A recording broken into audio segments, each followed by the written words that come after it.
안녕하세요. 본문은 예수님께서 하루 동안 무엇을 하셨는가 말씀하고 있습니다. 예수님께서는 새벽에 일어나셔서 기도하셨고 또 말씀을 가르치셨습니다. 또 병든 자들을 치유하시고 귀신을 쫓아내셨습니다. 이는 예수님께서 하루 일과였고 동시에 예수님께서 이 땅에서 메시아로서 하신, 중점적으로 하신 일이었습니다. 예수님께서 그리스도로서 하신 일을 오늘 본문을 통해서 우리는 그 단면을 볼 수가 있습니다. 그런데 예수님께서 이러한 일들을 하면서도 궁극적인 목표가 있었습니다. 그것은 전도였습니다. 예수님은 선포하십니다. 내가 이를 위하여 왔노라. 내가 전도를 위하여 왔노라. 예수님께서 전도를 위한 인생을 사셨습니다. 우리가 예수님의 삶을 깊이 배우고 본받기를 원합니다. 그래서 예수님께서 우리를 통해서 일하시기를 간절히 소원합니다. 첫째, 많은 사람을 고치시며 예수님께서 그 땅에서 나오셔서 이제 야고보와 요한과 함께 이 시몬과 안드레의 집에 가셨습니다. 예수님은 자기가 부르신 자들에게 관심을 가지셨고 그 가정을 이제 신방하셨습니다. 그리고 그 가정의 문제들을 해결해 주고자 하셨습니다.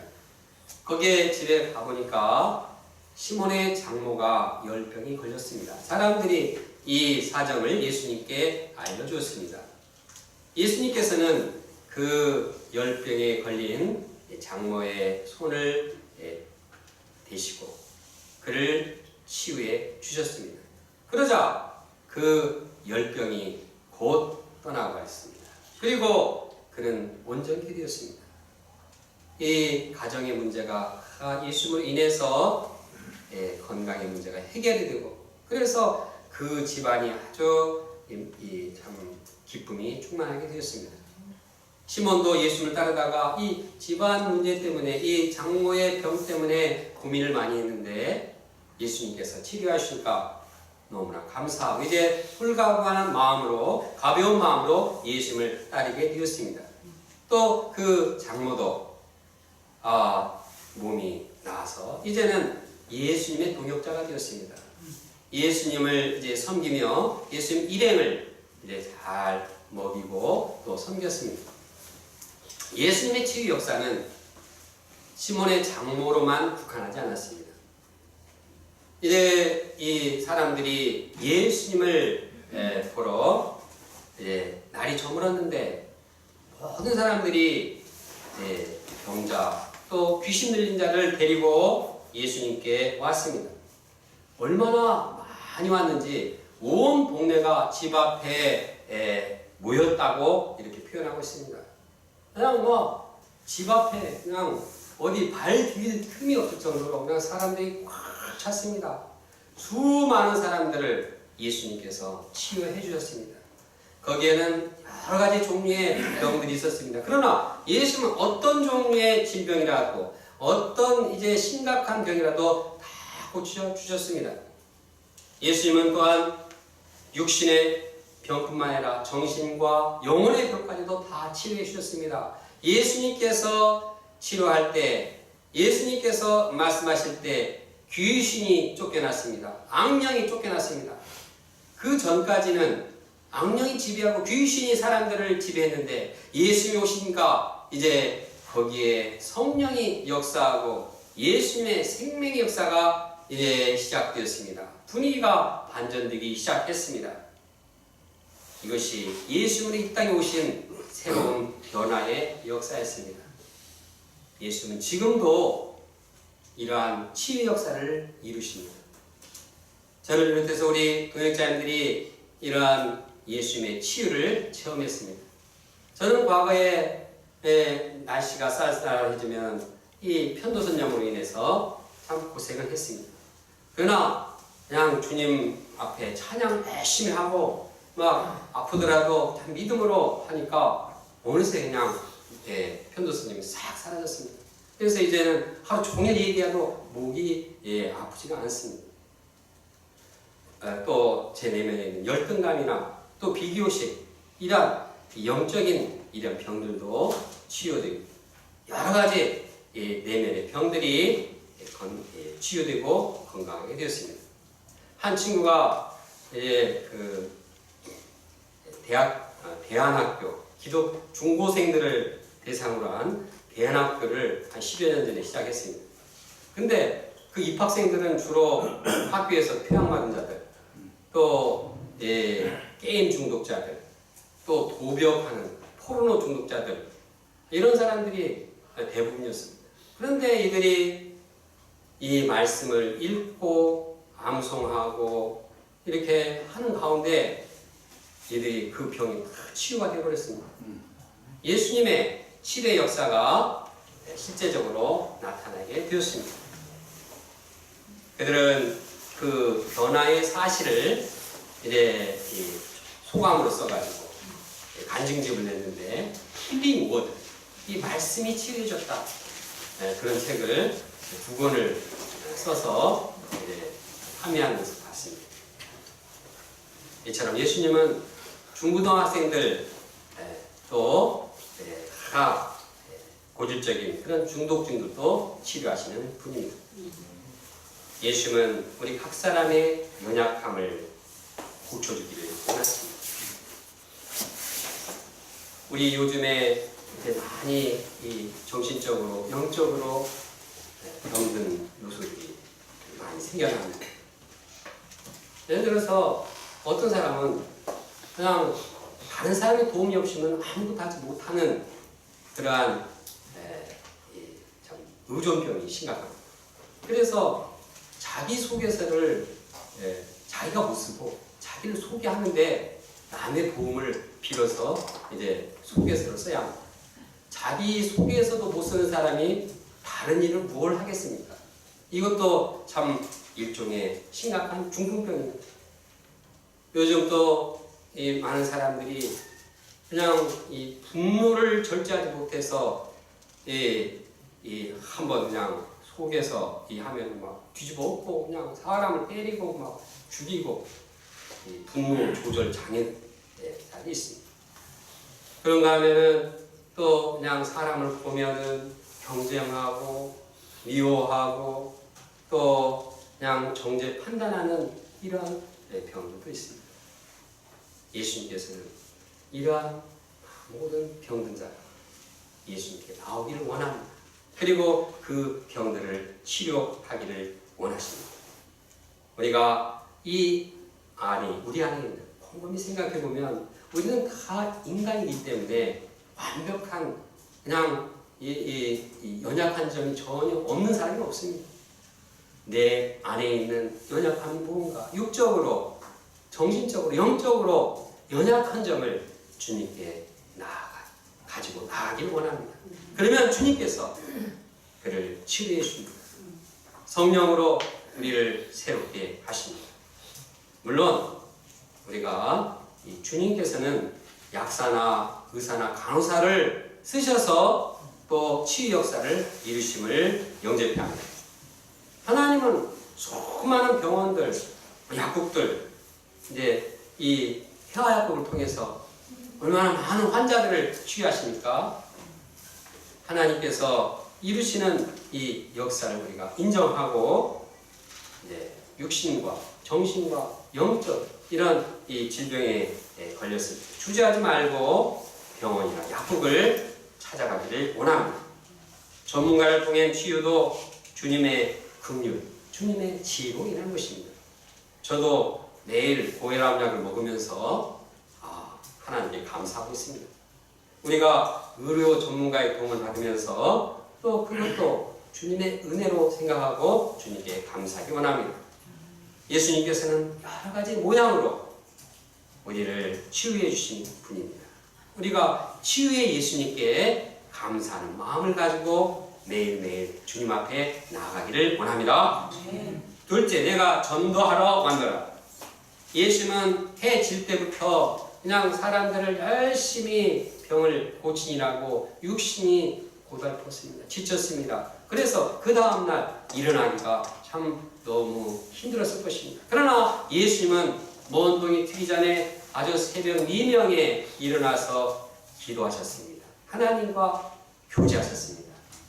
하나님께 먼저 대화하는 것이 하루 중 가장 중요한 일이라 생각하고 그 아침을 하나님과 함께 교제해 나가면서 이제 영적인 힘을 충전했습니다. 또 내가 무엇을 해야 되는가, 하루의 영적인 방향, 또 이 삶의 방향을 잡게 되었습니다. 이처럼 예수님께서 이 아침 시간을 새로 시작하는 시간으로 귀하게 여기고 이 시간을 참 주님께 드리는 모습을 배우게 됩니다. 아침은 하루를 시작하는 중요한 시간입니다. 아침에 무엇을 하느냐가 그 하루를 다 결정한다고 봐도 과언이 아닙니다. 아침은 하나님의 음성을 듣기에 참 좋은 시간입니다. 조용하고 생각도 맑고 하루 중 밖에 나가면 시끄럽고 여러 가지 복잡하지만 아침에 일어나서 이 하나님과만 갈 수 있는 이 귀한 시간, 이것을 예수님은 놓치지 않고 이 시간에 하나님으로부터 깊은 교제와 사랑과 이러한 이 나눔을 가지셨습니다. 우리가 하루를 시작할 때 기도하신 예수님을 깊이 배우고 실천하기를 원합니다. 다른 사람들과 만나기 전에, 다른 일을 하기 전에 먼저 하나님과 대화하기를 원합니다. 하나님과 기도하며 대화하면 우리 마음에 평안함이 있습니다. 우리 마음에 담대한 마음이 생깁니다. 세상을 이길 만한 담대함이 있습니다. 우리 마음에 주님이 주시는 기쁨과 감사가 있습니다. 우리가 기도하고 이제 하나님이 주시는 또 뜻이 무언가를 방향을 잡기를 원합니다. 그냥 일어난 대로 허둥지둥 이렇게 일하는 것이 아니라 오늘도 이 말씀을 내가 순종해야겠다. 영적으로 방향을 잡고 나아가고 또 이제 이렇게 하루를 기도로 시동을 걸면 하루가 행복해집니다. 시동도 안 걸고 그냥 영적으로 이 마음에 영적인 힘도 없고 이러면은 아이고 뭔가 퍽퍽합니다.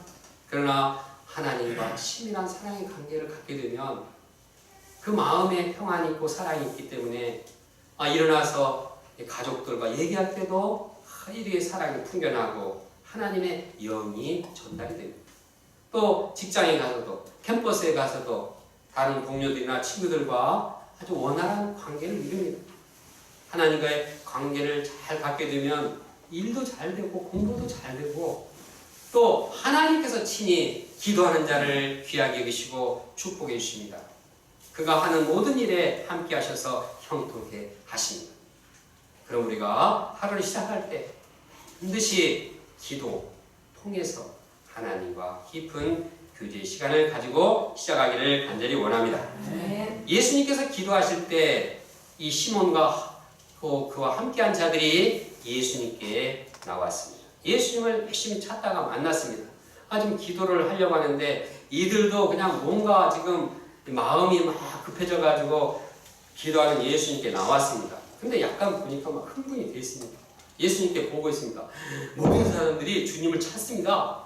아주 막 마음에 막 흥분하고 막 열기가 나고 막 신이 났습니다. 막 떼거리로 사람들이 오는데 아침부터 막 예수님을 막 찾으러 인기가 막 상당한데 본인들이 또 예수님을 다 보좌하고 따라다니는 사람이니 자기도 뭔가 어깨가 으쓱해졌습니다.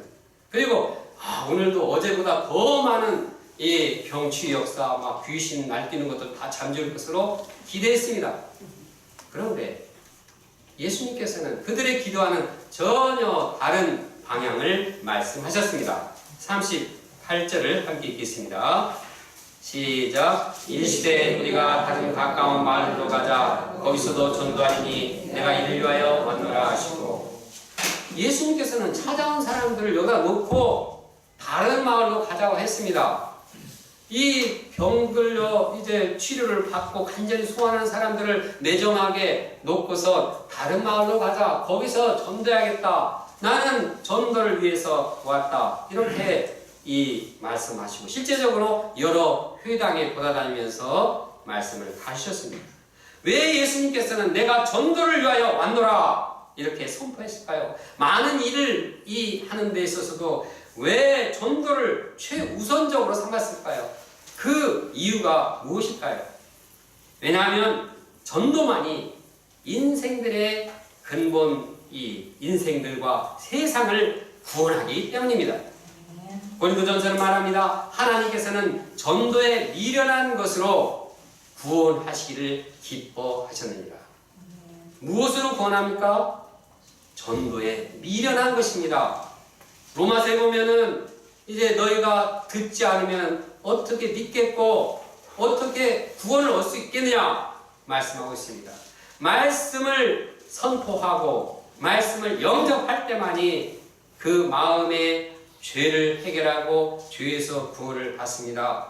예수님을 말씀을 들을 때 우리 듣는 자는 예수님의 이 생명, 부활의 생명력을 덧입게 됩니다. 듣는 것이 중요합니다. 예수 그리스도의 말씀은 우리를 사망에서 생명으로 옮기는 힘이 있습니다. 예수님의 말씀은 우리에게 하나님 나라를 주십니다. 영생을 주십니다. 예수님의 말씀은 우리를 근원적으로 내면을 새롭게 변화시킵니다. 하나님의 자녀가 되게 합니다. 어떻게 하나님의 자녀가 될 수 있습니까? 아무리 백 쓰고 돈 써도 안 됩니다.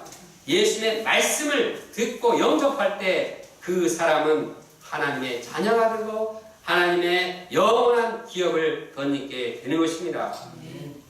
전도는 각 개인과 가정, 또한 사회와 민족과 또 세계를 구원하는 힘이 있습니다.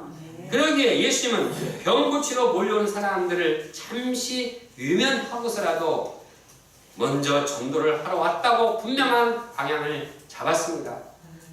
병 고침은 잠시 그칠 수도 있습니다.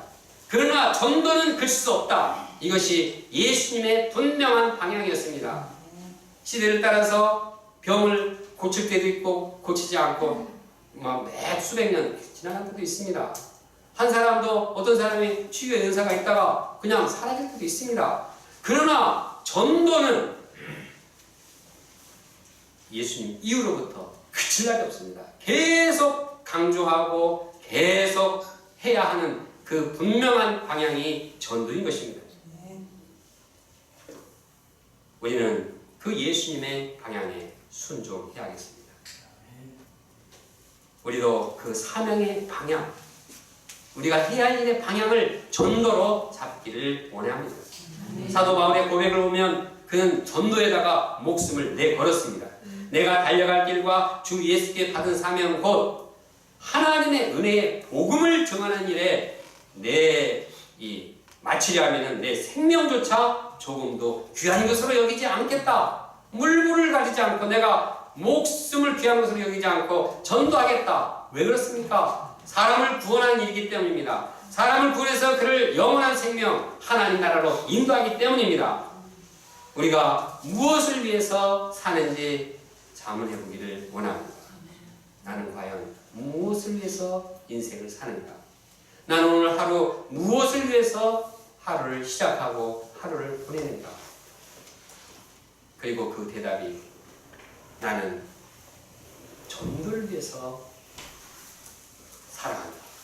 나는 전도를 궁극적인 목표로 사는 삶을 산다. 자신 있게 대답하는 우리가 되기를 원합니다. 그리고 모든 일에 전도에 초점을 맞추기를 원합니다. 기도를 해도 전도를 위해서, 직장생활을 해도 전도를 위해서, 공부를 해도 전도를 위해서, 궁극적인 목적을 궁극적 목적인 전도를 잃지 않기를 원합니다. 밥을 먹어도 전도를 위해서, 그런데 우리가 전도를 목표로 한다고 해서 다른 일은 무시해도 된다는 말이 아닙니다. 나에게 맡긴 모든 일, 그 일도 전념해서 감당해 하겠습니다. 그래야지 전도도 효과적으로 이루어지게 됩니다. 예를 들어서 학생이 공부를 잘하면 다른 친구들에게 전도의 효과가 큽니다. 직장에서 학사님들이 열심히 헌신적으로 일하고 또 다른 사람을 위해서 희생하고 이러면 전도를 할 때 참 아주 잘 됩니다. 가정에서도 가정에 맡은 일들, 형제를 사랑하고 부모를 참 존경하고 이렇게 가정생활을 잘하는 사람이 또 다른 가족들에게 전도의 영향력이 큰 것입니다. 교회에서도 봉사나 구제나 헌금 이러한 것들을 열심히 감당하는 사람이 전도를 해야죠. 그냥 뒷벤질하고 봉사도 안 하고 뭐 이런 사람들을 전도하면은 너나 잘하세요. 이 전도의 약관이 안 맡기는 것입니다. 나에게 맡겨진 모든 일들을 충성스럽게 감당하면서 동시에 불타는 심정으로 구원의 역사를 위해서 전도를 감당하는 자 되기를 간절히 원합니다. 네. 반면에 전도하지 않으면 어떻게 됩니까? 말씀만 받고 말씀을 전하지 않는 신자는 영적으로 비만증에 걸립니다. 막 밥을 많이 먹고 음식을 많이 먹는데 운동도 하나도 안 하고 그냥 가만히 있으면은 그 사람이 그냥 피도 잘 안 흐르고 그냥 비만증이 걸리고 각종 합병증이 걸려버리는 것과 마찬가지입니다. 전도를 하면 그 전도하는 사람도 힘이 생기고 전도를 받는 사람도 구원의 은혜가 충만하지만 반대로 전도를 안 하면 안 하는 그 사람도 영적으로 점점 생명력이 구걸되고 말씀을 못 받으니 아예 생명의 소망이 사라지는 것입니다. 전도하지 않는 개인이나 공동체는 말씀 대신에 다른 사상, 다른 세속적인 가치관이 자꾸 들어갑니다. 그래서 자꾸 인본적인 신앙, 인간적인 신앙, 상투적인 신앙, 막 마음에 짬뽕이 돼가지고 그 신앙이 불건전하고 순수하지 못하고 참 변질되게 되는 것입니다. 말씀을 전하고 말씀을 듣지 않으면은 영적인 분별력을 잃게 되기 때문입니다. 세상 가치관, 세상의 죄악에 휩쓸려서 세속화되게 되는 것입니다. 그러다가 신자가 세상의 소금과 빛의 역할을 잃어버리게 됩니다. 그래서 세상 사람들에게 밟히게 됩니다. 오늘 우리 한국교회 성도들이 이러한 현상이 있지 않은가 생각됩니다. 전도를 열심히 하고 말씀을 전하고 듣고 영접하고 이러면 영적으로 살게 될 텐데 그러지 못할 때 우리는 오히려 사이로부터 비난을 받게 되었습니다. 말씀이 없으면 이단의 유혹에 빠져서 허우적거리가 쉽습니다. 이단들은 이 타겟이 있습니다. 교회 다니면서도 말씀이 없는 사람들을 찾아가면서 그 사람들을 유혹합니다. 그럴 때 흔들려 버립니다. 말씀이 없으니까 이단에 가면은 지식이 많다고 해서 그 사람이 이단 안 하는 게 아니에요. 거기 가면 대학 교수들도 많고 아주 유명한 이러한 사람들도 많이 있습니다. 말씀이 없으면 그냥 휩쓸려 들어간 것입니다. 우리가 순수한 복음을 가지고 순수 신앙을 갖기를 위해서는 하나님의 말씀을 전파하고 말씀을 들어야 하는 것입니다. 우리가 말씀을 전함으로써 또한 우리가 말씀을 들음으로써 건전한 신앙 공동체를 이루기 원합니다. 말씀을 듣고 말씀을 전파함으로써 생명력이 충만하고 역동적인 공동체요 구원의 은혜가 충만한 공동체가 되기를 간절히 소원합니다. 셋째, 내가 원하노니 깨끗함을 받으라. 며칠이 지난 후에 나병 환자가 예수님께 나왔습니다.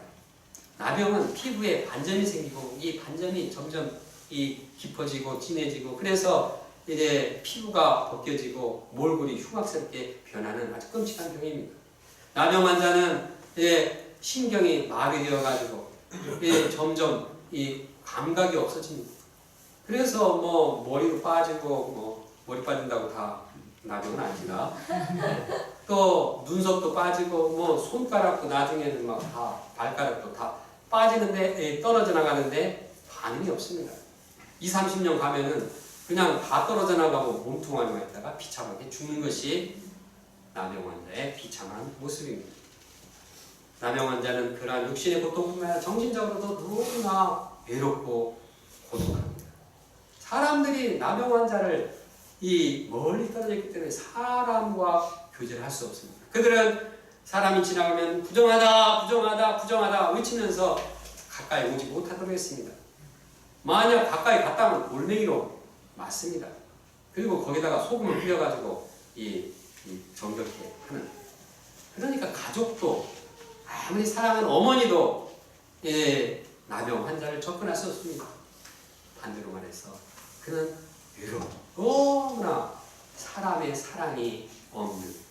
그러면 하나님의 사랑이라 느껴야 되는데 하나님의 사랑도 느낄 수 없었습니다. 왜냐? 나병은 천벌로 생각했습니다. 하나님이 저주하는 것으로 생각했으니까 하나님께로 나갈 수도 없었습니다. 그는 완전히 버림받은, 완전히 소외된, 왕따도 이런 왕자가 없습니다. 왕따는 집에 와서라도 부모의 사랑을 받을 수 있지만 나병 환자는 시커먼 동굴에 가서 껌껌한 생활을 해야 되니 그의 그 정신적인 마음, 이 고통이 얼마나 심합니까? 영적으로 얼마나 힘들겠습니다. 그런데 이러한 나병 환자가 예수님께 와서 무릎을 꿇고 간구했습니다. 원하시면 저를 깨끗게 할 수 있나이다. 나병 환자가 예수님에 나오는 것은 그의 믿음을 보여줍니다. 그는 자기가 불치병에 걸렸지만 예수님께 나오면 치유된다는 그 믿음이 있었습니다. 이것은 율법을 어기고 사람 앞에 나가는 것은 안 되는 일이지만 예수님께 나가면 예수님께서 모든 문제를 해결해 줄 것을 믿고 나간 것입니다.